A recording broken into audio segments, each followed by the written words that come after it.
Bon, bah déjà, bonjour à toutes et à tous. Moi, je m'appelle Mélanie Perron et je suis la fondatrice de l'Effet Papillon, une entreprise sociale dont l'objectif est d'améliorer la qualité de vie des personnes qu'on accompagne, qui sont en grande majorité des personnes en situation de fragilité.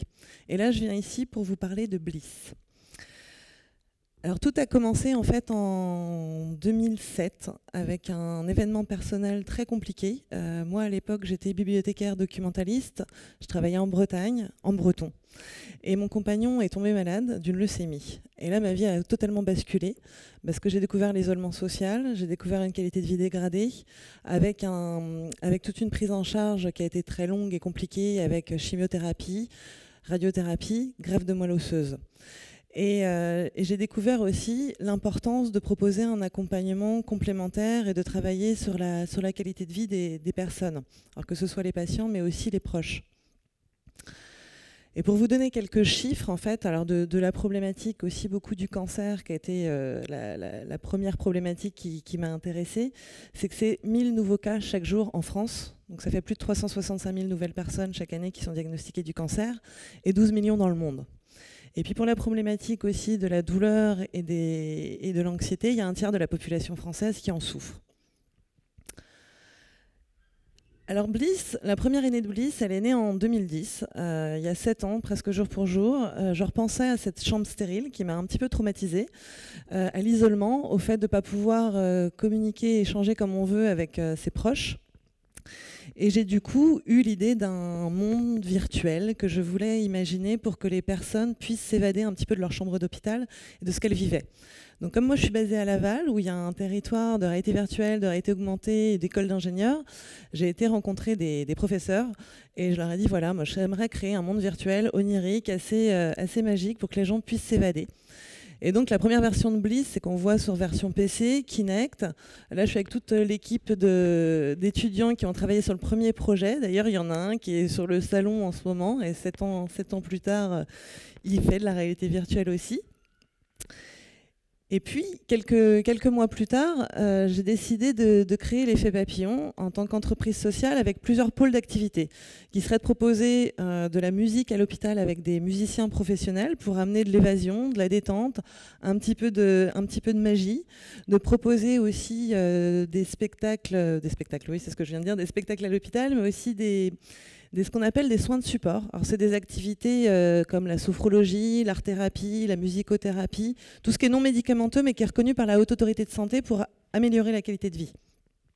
Et puis depuis le début, j'ai décidé d'avoir une démarche de recherche pour évaluer justement notre accompagnement, mais aussi l'impact sur la qualité de vie et la consommation médicamenteuse. Et il se trouve que des personnes qui bénéficient d'un accompagnement non médicamenteux complémentaire avec des professionnels ont une véritable amélioration dans leur prise en charge, avec moins de rechutes, moins de dépression, moins de consommation médicamenteuse.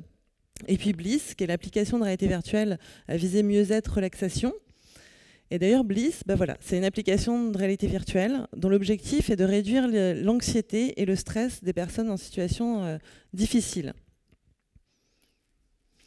Alors derrière, pour vous expliquer qui est derrière l'équipe de Bliss, il y a toute une équipe de développeurs, d'infographistes et de programmeurs, de médecins aussi, avec le docteur Leduc et un hématologue, le docteur Bourgeois, et si vous avez eu la chance de l'entendre hier, le docteur Bouchard, qui est un psychologue québécois spécialiste de la réalité virtuelle et de l'anxiété et des phobies, que j'ai eu la chance de rencontrer dès 2012 au Québec, et avec qui j'ai pu présenter le premier projet de Bliss, parce que je voulais avoir un petit peu son avis de spécialiste, et il m'avait dit que c'était une super bonne idée et qu'il fallait vraiment continuer. Donc Bliss aujourd'hui, l'idée c'est de le proposer en milieu hospitalier, sous contrôle médical, à l'hôpital, mais aussi chez le professionnel de santé, avec l'objectif de réduire l'anxiété, de pouvoir aussi amener le patient dans un autre univers, parce que si vous avez déjà testé là un petit peu d'application, la réalité virtuelle, ça détourne je vais pas trouver mon terme. Ça détourne l'attention, voilà, c'est ça. Et ça permet aussi de se concentrer sur autre chose. Et comme le dirait là, une patiente qu'on a accompagnée pendant une première recherche, quand on pense à autre chose, on n'est plus totalement focalisé sur sa douleur, sur les moments difficiles qu'on vit. Et c'est ce qu'on propose avec Bliss. Alors pour vous donner quelques chiffres, ça c'est des publications qui sont issues des travaux de recherche américain, et notamment de l'application SnowWorld qui a été créée pour réduire la douleur des grands brûlés. Et donc les chiffres qui ressortent sur l'utilisation de la réalité virtuelle pour les personnes en douleur, c'est 30% de réduction de la douleur, rien qu'avec la réalité virtuelle. Et puis on voit aussi très clairement là sur les images que quelqu'un qui utilise la réalité virtuelle, on le voit clairement l'impact que ça a aussi sur les zones du cerveau liées à la douleur. C'est que ça réduit clairement la douleur. Alors, la réalité virtuelle, dans les études scientifiques, elle a déjà été évaluée sur les ponctions veineuses, sur les douleurs dentaires, sur les gestes douloureux aussi. Donc ça peut être des migraines, ça peut être des ponctions de lombaires, des biopsies, de pouvoir aussi réduire les douleurs des membres fantômes. En fait, les usages de la réalité virtuelle dans la santé sont assez multiples et impactants. Et nous, on est sur ce projet, donc, comme je vous l'ai dit depuis le début, depuis 2010. Donc ça fait 7 ans. Il y a eu beaucoup d'étapes. Donc on a commencé d'abord sur le PC 3D, sur les lunettes stéréoscopiques et sur la Kinect, parce qu'on voulait que les patients n'aient pas à toucher justement ce clavier qui était trop sale pour être utilisé en milieu stérile. Et depuis, on est passé justement sur le casque Gear de Samsung, parce qu'on voulait pouvoir avoir un casque qui ne soit pas relié, qui ne puisse pas forcément être connecté à Internet pour limiter les ondes, et qu'on puisse utiliser aussi bien dans les salles d'attente, mais autant dans le lit d'hôpital, mais aussi pendant des soins un petit peu compliqués. Donc pour l'instant, on a fait plusieurs essais avec des bêta-testeurs sur des soins assez compliqués. Donc on a testé Bliss une première fois au mois de septembre pendant une ponction de moelle osseuse. Donc l'idée, c'était pas de ne proposer que cette solution. Il y a toujours une anesthésie locale, mais on a proposé Bliss à la place d'autres médicaments. Et il se trouve que la patiente qui a utilisé Bliss, c'était son 5e examen. Elle en connaissait l'impact compliqué sur l'anxiété, mais aussi clairement sur la douleur. Et quand elle a été immergée dans cet univers, c'est des sessions qui durent entre 15 et 30 minutes. On s'adapte un petit peu à la durée de l'intervention. Elle était complètement partie, plus aucune anxiété, et elle était en train de s'endormir. Donc ça, c'était le premier test. C'était assez impressionnant. Le deuxième, c'était aussi sur une patiente qui avait une ponction mammaire, une jeune femme de 25 ans qui était très angoissée à l'idée d'avoir cet examen, qui était venue seule, sans son mari, et qui avait peur justement que ça se passe mal, et on la comprend. Et on lui a proposé Bliss, elle l'a utilisé, et en fait, comme tous les manips radio et les médecins l'avaient utilisé, ils savaient exactement ce qu'il y avait dedans. Et comme ça fonctionne un peu comme l'hypnose, puisque ça détourne l'attention et ça vous amène ailleurs, ils lui ont demandé où elle se trouvait dans l'univers, elle répondait, et puis au bout d'un moment, elle n'a plus du tout répondu, elle est partie. Et elle est partie, l'examen s'est très bien passé, on a même dû la secouer un petit peu pour lui dire, bah voilà, ça y est, c'est fini, vous pouvez rentrer chez vous. Et puis le troisième test, c'était en janvier dernier, c'était sur une biopsie de moelle osseuse. Alors il faut savoir que c'est un examen compliqué, c'est l'examen à visée diagnostique, c'était un patient qui avait une leucémie. Et on a besoin de faire ces examens pour en savoir où en est la progression de la maladie. C'est justement, il faut qu'on continue le traitement ou non. Et cette dame avait 84 ans, alors autant dire que pas du tout une candidate a priori pour la réalité virtuelle.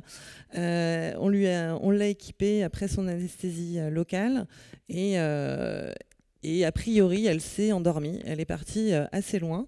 Le médecin était très, comment dirais-je, elle était très détendue aussi de voir que le geste qu'elle faisait, qui pouvait être compliqué, se passait aussi bien. Et on a aussi testé au cours du mois de décembre, parce que j'étais invitée au CHU de Nîmes dans le service de gérontologie du docteur Perrin, pour voir ce que ça pouvait donner sur les patients Alzheimer. Donc les patients Alzheimer peuvent être très stressés, très anxieux. Donc là, on a pu tester sur nos doyens qui avaient 95 et 96 ans. Et les patients, une fois équipés, en fait, se sont mis à ne plus bouger du tout, à être tout calme, avec un rythme cardiaque beaucoup plus détendu, et se sont mis à chantonner, comme s'ils avaient 4 ans et demi. Donc c'était assez émouvant de voir que cette application qu'on pourrait imaginer pour des gens sensibles à la technologie peut en fait être proposée à tout public pour des moments qui étaient compliqués à passer. Et qu'une fois équipé de cette solution, ça allait beaucoup mieux. Et donc là, pour continuer, parce que l'idée, c'est qu'après, Bliss devienne un dispositif médical. Donc on va faire une certification. Et pour ça, on va faire plusieurs études cliniques. Donc une première qui va se dérouler sur plusieurs établissements, à peu près 5 établissements sur une centaine de patients. Et on va évaluer Bliss sur des biopsies de moelle osseuse. Donc il y aura une phase pour voir l'acceptation de la solution sur les personnes et la deuxième phase qui sera l'évaluation de Bliss versus la biopsie avec des médicaments. Et puis enfin, il y a un autre projet sur les microbiopsies mammaires qui sont avec une douleur peut-être un petit peu moindre que la biopsie, mais qui génèrent une anxiété très importante.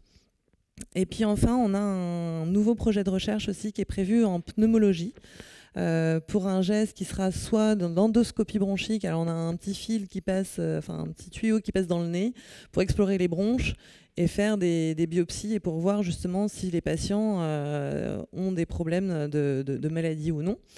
Ou alors ça pourrait être aussi une ponction pleurale qui est un geste compliqué, très stressant. Ou alors aussi des drains thoraciques. Donc tous ces gestes-là sont très stressants, très anxiogènes pour les patients et on va essayer de les rendre moins stressants et moins anxiogènes avec notre solution. Alors là, je vous donne mes contacts pour si vous voulez justement vous renseigner un petit peu plus en amont sur ce qu'on fait. La solution, elle est disponible là maintenant. On la propose aux établissements hospitaliers, mais aussi aux médecins libéraux. Et l'idée, c'est qu'elle soit proposée sous contrôle médical, pour que justement, on ne mette pas les gens sous casque et sous Bliss n'importe comment, mais que ça soit encadré et que ça fasse partie en fait de la panoplie du médecin, du professionnel de santé, et qu'on propose aux personnes. Voilà, on peut avoir l'hypnose, on peut avoir Bliss, on peut avoir des médicaments, des analgésiques. Voilà, qu'on propose quelque chose qui puisse être adapté. Et puis pour revenir un petit peu aussi sur le pourquoi du nom l'effet papillon, parce qu'on me le demande régulièrement. L'effet papillon s'appelle l'effet papillon parce qu'en mars 2009, quand mon compagnon allait pas bien du tout, j'ai au culot contacté le chanteur Benabar parce que j'avais vu qu'il passait en concert à Angers et je lui ai dit voilà, ça serait. J'ai laissé un message sur son site web. Alors maintenant, j'ai vu qu'on pouvait plus trop faire ça. Il y a plus de possibilité de laisser des contacts sur les sites des artistes. Et dire voilà, ça serait chouette de passer nous voir parce qu'on vit un moment vraiment compliqué et on aurait besoin un petit peu de rêve et d'évasion. Et contre toute attente, au bout de 4 jours, il est venu et l'effet papillon passait à la radio. Et c'est exactement ce qui s'est passé, quoi. Un moment où ce petit moment a amené un grand moment de joie, de vie, qui s'est propagé dans tout le service, parce que les services de milieu stérile, si vous les connaissez, c'est des services qui sont vraiment physiquement coupés du monde. On ne peut même pas ouvrir une fenêtre dans la chambre, il y a double porte, il y a des flux, on doit être équipé de charlottes, de gants, un peu habillés comme des cosmonautes. Et là, il y a eu cette pulsion de vie qui est arrivée et tout est déclenché de ça, en fait. Parce que je n'étais pas, moi, formée au milieu médical, puisque j'étais une bibliothécaire, comme je vous disais, une proche de patient, un usager de la santé. Et j'ai décidé d'utiliser mon expérience qui avait été très compliquée pour me dire que ça serait chouette que les gens qui vivent ces situations-là puissent bénéficier d'un accompagnement autre, qu'on puisse amener de la vie, qu'on puisse amener de la musique, qu'on puisse amener de la sophrologie, qu'on puisse amener de la réalité virtuelle, qu'on puisse amener des solutions non médicamenteuses qui pourraient aider et les patients et les familles à améliorer la qualité de vie, à réduire les consommations de santé, mais aussi à éviter justement tout ce qui peut amener l'après de la maladie. Il y a souvent des dépressions, il y a beaucoup de gens en fait qui se sortent de situations de santé très compliquées, mais qui finissent après malades de dépression. Et c'est assez compliqué comme l'après de la maladie. Donc Bliss n'est pas uniquement à viser pour les personnes atteintes de cancer. Il peut être imaginé en cabinet dentaire pendant ses soins dentaires. Il peut être imaginé aux urgences quand on doit se faire recoudre parce qu'on est tombé et qu'on doit avoir justement ce geste-là. L'idée, c'est de le proposer pour détourner l'attention et puis pour mieux vivre aussi ce moment-là. Donc j'ai du temps. Si vous voulez me poser des questions, si vous avez des choses à me dire, je vous écoute. Alors,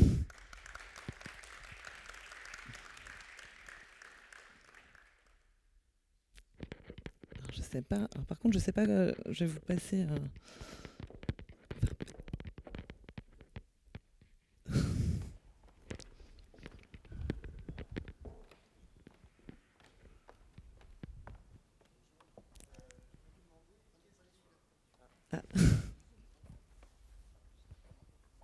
Allô? Ouais.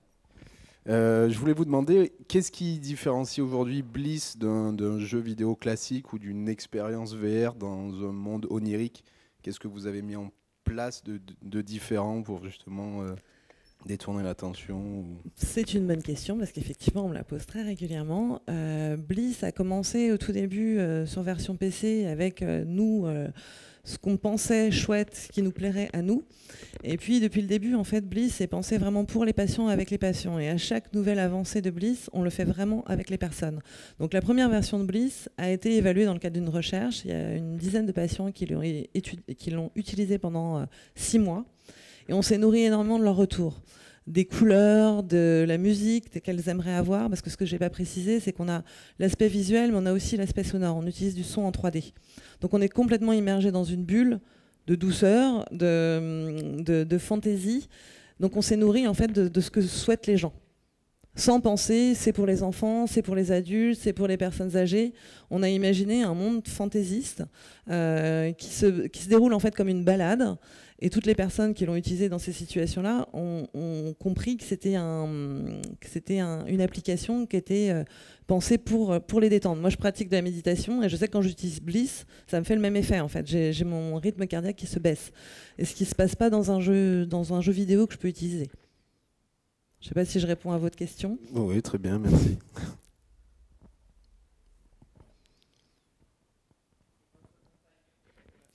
Il s'en est pas sorti. Il s'en est pas sorti, mais je pense que c'est aussi pour ça que je suis là aujourd'hui, parce que si c'en était sorti, je pense que j'aurais plus envie de m'intéresser clairement à la maladie. Comme c'était un fou de jeux vidéo et un fou de musique, je pense que ça m'a énormément inspiré de me dire, voilà, je pense que le jeu vidéo, la musique, les applications technologiques peuvent être un plus, parce que nous, on l'utilisait beaucoup à l'hôpital justement pour s'évader. Donc je pense que si aujourd'hui Bliss existe, c'est énormément grâce à lui. Ah ben on cherche toujours des fonds, c'est sûr. Là, on a quelques personnes qui nous ont rejoints, mais là, on cherche comme... Bliss, c'est une aventure humaine, en fait. Bliss et les feux papillons, c'est une aventure humaine. Donc, on cherche des personnes qui nous ressemblent, qui ont envie de changer la vie des patients, qui ont envie de déployer une solution non médicamenteuse et non invasive pour aider les gens. Donc, s'il y a des gens qui ont ce profil-là, oui, ça peut nous intéresser.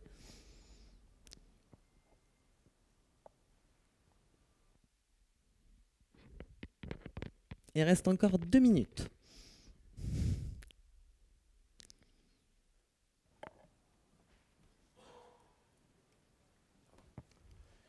Oui, donc vous parliez dans le cadre de la méditation. Donc vous l'appliquez des fois aussi pour la méditation? Pas encore, mais je pense que ça va venir parce que je vois l'effet que ça a sur moi et je pense qu'il y a quelque chose à faire, oui. Je crois qu'il existe des lunettes qui font un peu la même chose, mais c'est que des flashs de lumière sur des lunettes. Alors j'ai entendu parler de Muse, je ne sais pas si c'est ça. Comment? J'ai entendu parler de Muse, un casque qu'on pose comme ça sur la tête qui est fait justement pour être utilisé. Des lunettes avec des écouteurs. Donc c'est un mélange de musique aussi et de flashs de lumière. Voilà. Alors ça, je ne connais pas. Et on aurait aimé voir quelques exemples d'images. À quoi ça ressemble? D'images. Mais je l'ai avec moi. Donc le mieux, pour la réalité virtuelle, le mieux c'est de le vivre. C'est pour ça que vous êtes ici. Et du coup, si vous voulez le tester, moi j'ai deux casques avec moi. Là, je suis avec mon sac à dos parce que j'ai un stand au Village Santé. Je suis au stand 70. Donc vous pouvez passer me voir. Et autrement, moi je vais me balader un petit peu dans le salon. Donc il ne faut pas hésiter. Si vous ne me trouvez pas, vous pouvez m'envoyer un petit SMS pour qu'on se trouve. Mais le mieux, c'est que je vous fasse vivre l'expérience. Ok, merci.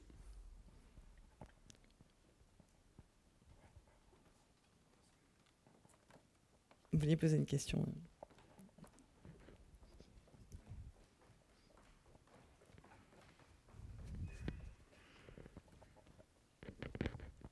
Merci. Malgré le bon sens de ce que vous proposez, est-ce que vous avez de la difficulté à proposer cette solution dans les milieux hospitaliers? Alors, aucunement. C'est ça qui est assez exceptionnel, c'est que tout le début a été compliqué parce que je venais pas du milieu médical et que tout le monde n'est pas, tous les médecins ne sont pas forcément à avoir envie de déployer les soins de support. Mais alors pour ce qui est de la réalité virtuelle telle qu'elle a été pensée, parce que ce qui rassure aussi les médecins et les établissements, c'est qu'on travaille avec des médecins, on travaille avec des chercheurs, on travaille avec des experts et que ça a été pensé pour et avec les patients. Et du coup, les portes s'ouvrent de façon assez large. Merci. Rien. Donc je crois que là maintenant le temps va être écoulé. Donc moi je suis sur le salon, donc n'hésitez pas à venir me rencontrer, échanger. Si je suis pas sur mon stand, vous m'envoyez un petit message ou un petit mail et je serai ravie de vous répondre. Merci beaucoup.